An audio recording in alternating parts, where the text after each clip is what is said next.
been other videos made about me. This one guy made one about me. I think it's hilarious because you're sitting there behind your screen making a video about a 25-year-old woman making these assumptions and claims and all these things. First of all, I don't have kids.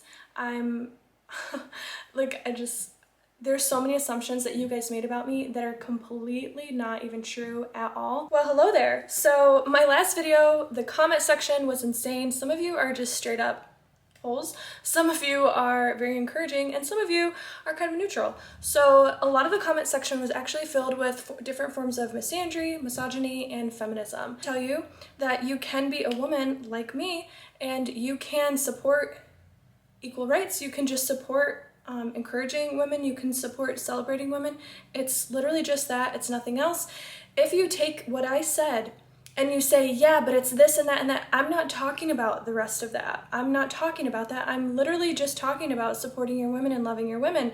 All men are not bad, but a lot of you men that are coming in the comment section are proving my point that there are a lot of men that have a lot of hate towards women, okay? And you can label it as misogyny. It doesn't necessarily have to be. You can label it as you being bitter because your dating life isn't working out.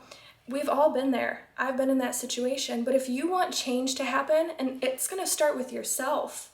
If you want change to happen in the dating pool, it needs to start with yourself. That's what I had to do. Right now I'm in a really good spot with my dating life and I had to evaluate some things, okay? And you guys sit behind your little computer screens on the internet and you act like little, like you get so mad and angry and you type all these things out trying to prove your point and this and that. No offense, a lot of the men that are in the comment section that are saying all these mean things, I wouldn't even talk to. And it's not because you're not in the 80%. It's because you're mean. You come across as not approachable. You come across as, I hate to say it, and I know everyone denies this, but very misogynistic. You come across as very bitter. And that's just what I'm telling you. A lot of you have also said that in your dating history, it's very hard for a man to get a woman. And I was reading through a lot of the comments, okay? I haven't even had a chance to respond to a lot of them, but I was reading through a lot of the comments and I understand where you're coming from. I get it. I understand women do have more options than men do, 100%. But my encouragement to you is this. If you want a woman like me, if you don't, then don't take any of this advice. If you think I'm like disgusting and you hate my personality, that's fine. Then don't watch this video, go watch someone else's video. But if you want a woman that has some characteristics like me and some mindset tactics like I do, then listen to this advice because I'm here to help you. And I have had men ask me to give my take on this. So my thing is, what are you doing to improve yourself? Like, you don't have to make $100,000 a year. You don't have to reach this price point gap that you make. You can have other things going for you too. It's about getting a vision, getting a plan. Like, what are you doing to stand out? This is going to come across maybe mean, and I'm sorry, but this is the reality, okay? And it goes with both gender roles too. I am busting my butt in the gym 5 times a week. Okay, I care about eating clean, I care about working out, I care about maintaining my aesthetic look. You know, I'm an esthetician, skincare is my game, cosmetics, like all that stuff. Okay, I have my side hobbies, I have my interests, I have like my things that I'm working towards, I have my goals, my dreams, my aspirations. I try really, really hard to have these things and maintain them. Okay, so because of the effort that I put into myself and my life, I'm looking for someone that can match that or go above that.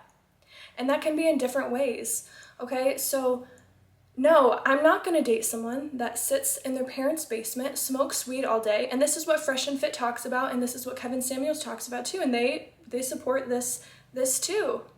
Yeah, no, I'm not gonna talk to someone that does those things because what is it gonna add to my life? Okay, what is it gonna do for me? I'm busting my butt doing all these things, making sure that I like am in shape, like whatever, and like I'm not settling for that. And women that are in similar places as me and that care about some of those points like I do, we're not going to talk to men that are not going to help lift us up. That's just what it comes down to. So my encouragement to you is if you want a woman that's an 8, 9, or 10, or even, she doesn't even have to be an 8, 9, or 10. She could be a 7, she could be a 6, but she has different qualities and characteristics that you really want in a woman, and you're like, why aren't I attracting her? What do you have to do to be that person, to be desirable to the other gender? I had to like switch some things up.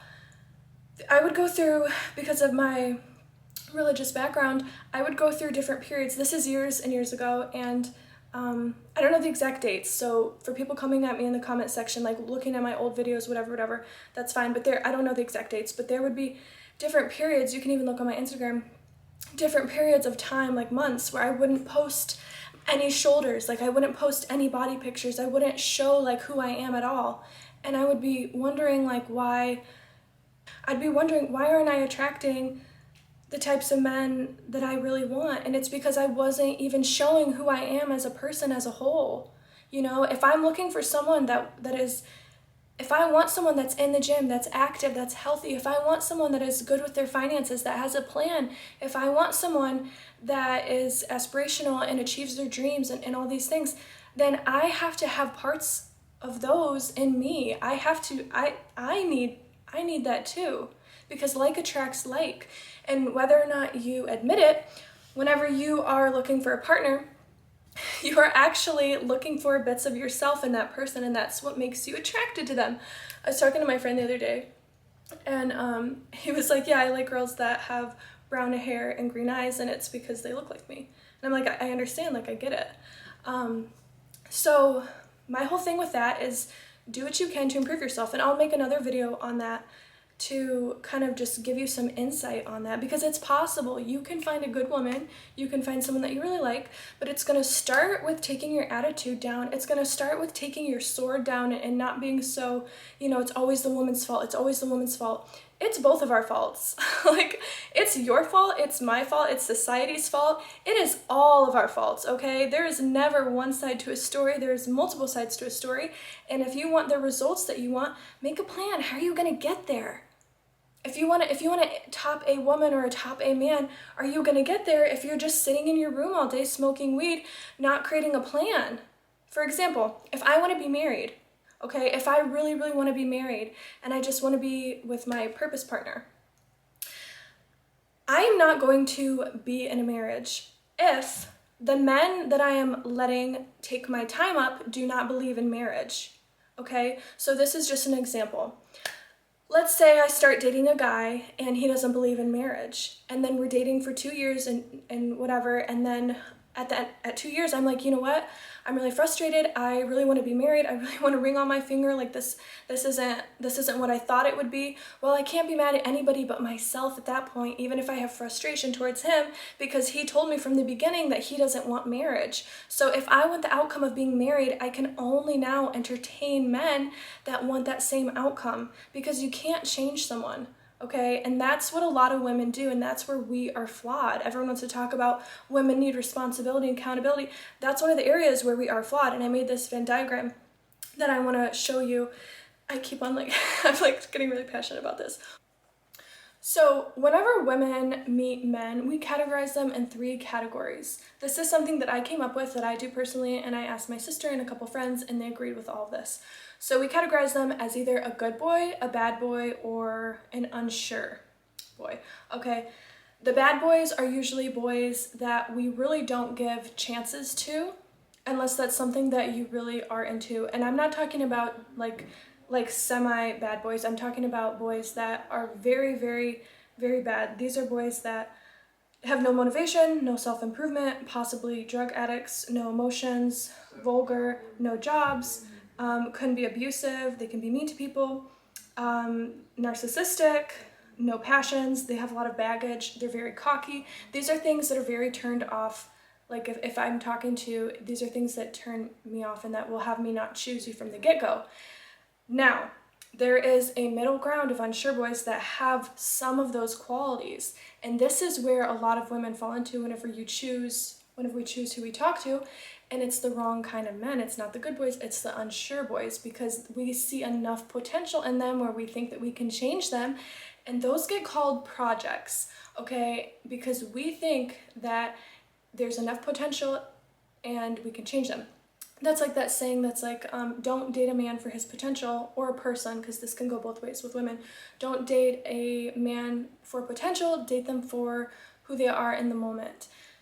Because you never know if someone's going to change. So the unsure triangle has, they can have money, they can be good with their finances, they can have like a successful business, they can still have addictions. Again, they can have some of these bad boy qualities, okay? Because this is where it meets in the middle. And like I said, these are the project boys. So a lot of girls fall into this trap, and this is the amount of women and the type of women that most of you complain about, because it's the project boys that we think that if we find someone, we can change them, and that's not the case. So then there's the good boys. The good boys are boys that, or I should say men, are men that have healthy thought processes. I can't talk. That have gone to therapy, that have tried to deal with their baggage. Everyone has different things, and not everyone's going to be fully healed from everything, but like they're working through that. They're good with their finances. They have a plan. They are fit. You know, they have good hygiene. They're encouraging. They're happy for you whenever you achieve things. These are all good qualities and things that we see as stable whenever we find someone. Again, a lot of women, I've done this before in the past. We think because the unsure boys have qualities of the good boys and they have qualities of the bad boys, we think because they have the good boy qualities, there's potential there for them to grow and turn into a good boy. And that's the idea that we become obsessed with. And then because they have the bad boy qualities, we think, okay, this is a project, I can turn him into the good boy.